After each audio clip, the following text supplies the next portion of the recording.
I'm Roberto, and I married Olivia in an unforgettable California-style summer wedding that will remain in the memories of all who attended. The radiant bride and I exchanged vows at a picturesque ranch in Sonoma Valley, where the vineyards and fragrant orange groves contributed to an atmosphere of relaxed elegance.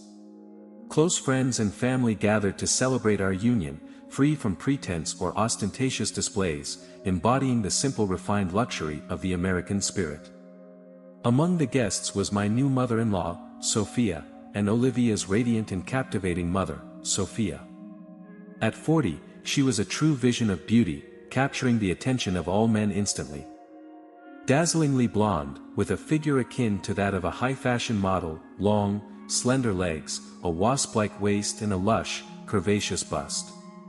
Her luxurious golden curls cascaded down to her shoulders in soft, pearly waves, framing a face adorned with striking blue eyes that sparkled, with a magnetic charm.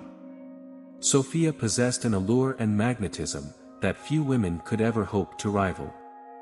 As the wedding banquet drew to a close and the dance floor opened, I found myself swept into a slow, intimate dance with my new mother-in-law. The proximity of her body, the warmth of her embrace, and the subtle scent of her perfume were all-consuming. As Sophia's body pressed against mine, her curves fitted perfectly against my own, sending a shiver down my spine. The soft rustle of her silk gown against my skin was like a whispered promise, while her legs brushed against mine with a tantalizing hint of seduction. Her eyes, like two glittering sapphires, sparkled with an irresistible allure, drawing me in with an unspoken invitation. And her lips drew tantalizingly close to my ear as she murmured, "I hope you'll be able to make my dear daughter properly happy." In that moment, a forbidden longing ignited within me, a flame that threatened to consume me whole, despite my resolve to resist its temptation. The sound of Sophia's sultry voice sent a delicious shiver coursing through my entire body. Her words were like honey, dripping with allure and temptation.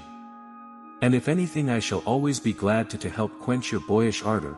Her tantalizing lips opened expressively, her words sounding more than explicit and promising something unbelievable. I was utterly dumbfounded, nearly paralyzed by the sight of this captivating woman before me. Her beauty was intoxicating, almost primal in its allure. In the depths of her smoldering gaze, I could see the challenge and bold invitation of pure, unbridled intimacy. The wedding music that filled the air suddenly felt like nothing more than an unnecessary backdrop, as the thunderous beat of my heart threatened to drown it out entirely. Without a moment's hesitation, Sophia resolutely took hold of my hand and led me away from the noisy crowd of wedding guests. We escaped to a secluded, private room, and the moment the door closed behind us, she pushed me firmly against the wall. Her hungry lips crashed against mine in a desperate, searing kiss that left me utterly breathless. Her hands slipped around somewhere, pulling me flush against her svelte, tantalizing figure. "We were made for each other, sweetie," she breathed hoarsely, her voice barely above a whisper. I was captivated by Sophia's charm, my senses overwhelmed by her presence. Her lips met mine in a passionate kiss, her touch igniting a flame within me. As we embraced, the world around us melted away, leaving only the two of us, lost in the magic of the moment. I was swept up in the thrill of her affection, my heart pounding with excitement. Every sense was heightened, every moment savored as I succumbed to the allure of her love. These hot lessons of seduction were like a grueling but incredibly sweet marathon, when one pleasure greedily replaced another, and the thirst for carnal intimacy became more and more unbearable. "That's it, my good boy Roberto." Sophia exhaled shamelessly through the shroud of ecstatic moans of pleasure. "You are such a capable student, now remember that tantalizing taste forever." When we finally collapsed in sweet exhaustion on the sheets, my mother-in-law pinched my cheek. "And Olivia will never know how I taught you all the tricks and wisdoms of love on our wedding night today. But now you'll be an ace in the sack just for her." To be perfectly honest, the initial days of marriage with Olivia were not a good experience. My young, innocent wife was remarkably inexperienced. At any attempt to be love, she was embarrassed and stewed, in no way went to the slightest experiments in bed, preferring always the same routine position. After half an hour of monotonous caresses, Olivia began to fall asleep, then shamefully covered herself with the sheet and turned away. Compared to the hot and incredibly lustful Sophia, the difference was stark. Story number 2. When Harper and I first walked through the front door of the house, it looked nothing like the vision we'd been carrying in our heads.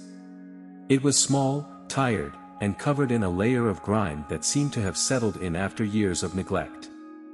The floors creaked under our feet, the wallpaper was peeling in places, and the faint smell of mold clung to the air.